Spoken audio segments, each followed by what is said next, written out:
तो यह रेसिपी व्रत के लिए एकदम परफेक्ट है।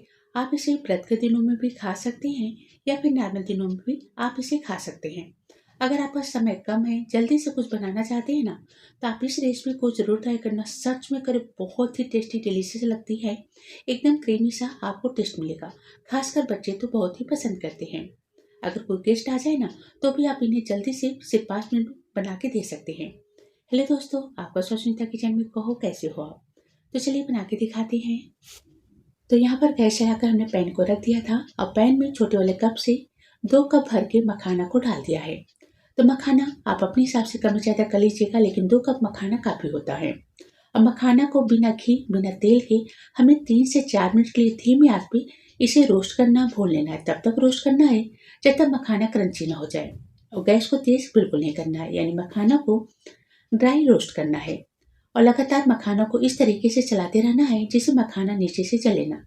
तो 3 मिनट हो गए हैं, गैस को बंद कर देते हैं। जब मखाना हल्की सी ठंडी हो जाएगी ना, तब इस तरीके से उंगली से दबाकर देखेंगे तो आप देख रहे हैं ना, मखाने यहाँ पे अच्छे से भून गई है, एकदम क्रंची हो गई है। तो सेम इसी तरीके से मखानों को धीमी आंच पे हमें भून लेना है, वो भी बिना घी और तेल के। अब मखानों को इसे ऐसे ही पैन में छोड़ देते हैं।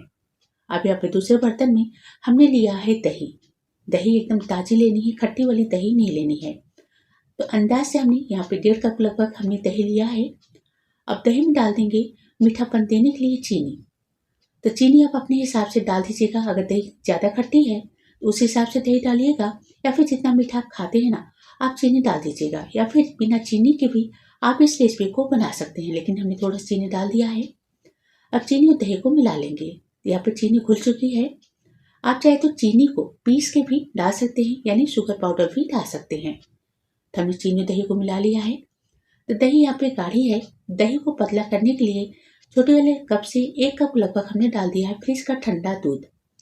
दही को पतला करने के लिए आपको पानी नहीं डालना है। जब भी आप दही को पतला करें, ठंडा दूध डालें और दूध की मलाई आपको हटा देनी है। तो हमने यहाँ पे 1 कप लगभग दूध डाल दिया, मिला दिया दही के साथ। आप देख रहे हैं ना, दही न ज़्यादा गाढ़ी है ना ही पतली है, और चीनी भी अच्छे से घुल चुकी है। इसके बाद जो हमने मखाना को रोस्ट किया था, मखाना को डाल देंगे। थोड़ा सा मखाना यहाँ पे बच गई है, इस मखानों को हम डिब्बे में रख देंगे। और जब कभी भी इस तरीके से हमें स्वीट रायता खाने का मन होगा ना, हम यहाँ पे मखाना से इस तरीके से रायता बनाकर तैयार कर लेंगे। और यहाँ पे सबसे अच्छी बात यह है ना, आप इस रायता को, मखाना रायता को बनाकर 4 से 5 दिन के लिए या फिर हफ्ते भर के लिए फ्रिज में रख दीजिए। और जब कभी भी आपका कुछ मीठा खाने का मन करे या फिर ठंडा खाने का मन करे, तो आप इस रायता को जल्दी से खा सकते हैं। टेस्टी भी लगती है, साथ ही साथ बहुत ही हेल्दी है। अब इस रायता में डाल देंगे 3 से 4 चुटकी पुदीना पाउडर। तो पुदीना पाउडर आपको जरूर डालना है। अगर पुदीना पाउडर है तो पुदीना पाउडर डाल दीजिए, नहीं तो आप पुदीना की 6 से 7 पत्ती लीजिए। अब पत्ती को पानी से धोकर एकदम बारीक कट करके या फिर कूट कर आप पुदीना पत्ती डाल दीजिए। अब यहाँ पर लेंगे आधा चम्मच से भी कम भुना हुआ जीरा पाउडर। यहाँ पर फैलाते हुए जीरा पाउडर डाल देंगे। तो जीरा को तवा पे भून लेना है, फिर जीरा को बारीक पीस लेना है। आधा चम्मच से भी कम हमने डाल दिया है ब्लैक पेपर पाउडर। आप चाहे तो काली मिर्च को कूट कर भी डाल सकते हैं। तो 6 से 7 दाने लीजिए और काली मिर्च को कूट लीजिए। फिर यहाँ पे लेंगे चुटकी भर व्रत वाला नमक, यानी सीधा नमक। अगर नमक खाते हैं तभी नमक लीजिएगा, लेकिन नमक वाले प्रोसेस को आप स्किप कर सकते हैं। थोड़ा सा चुटकी भर नमक डाल देंगे, इससे रायते का टेस्ट और भी बढ़ जाता है। तो सारी चीज़ों को हमने मिला दिया है। अब यहाँ पे डाल देंगे 1 चम्मच लगभग बारीक कट करके धनिया पत्ती। धनिया पत्ती डाल देंगे, टेस्ट भी बढ़िया आएगा और देखने में भी रायता आपकी डिलीशियस लगेगी। सिर्फ 5 मिनट में यहाँ पे मखाना रायता बनकर तैयार है। आप इसे व्रत में भी खा सकते हैं या फिर नॉर्मल दिनों में भी आप इसे खा सकते हैं। खासकर बच्चे तो बहुत ही पसंद करते हैं। अब ऊपर से यहाँ पे डाल देंगे लाल मिर्च का पाउडर।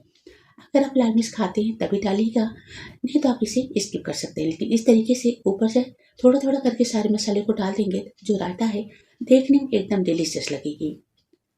फिर यहाँ पे हम डाल देंगे ब्लैक पेपर पाउडर, पुदीना पाउडर डाल देंगे, भुना हुआ जीरा पाउडर डाल देंगे। बस इस तरीके से एकदम थोड़ा थोड़ा करके सारी चीज़ों को ऊपर से डालते जाएंगे। तो यहाँ पे हमारे रायता बनकर, मखाना रायता बनकर तैयार है। आप इसे नवरात्र में खाइए, व्रत के दिनों में खाइए, या फिर आप इसे जब चाहे बना के खा सकते हैं। तो आप इस रेसिपी को, इस रायता को जरूर ट्राई करना, आपको बहुत ही पसंद आएगी। अगर अच्छी लगी है तो लाइक शेयर सब्सक्राइब जरूर कर दीजिएगा। मिलते हैं नए वीडियो में।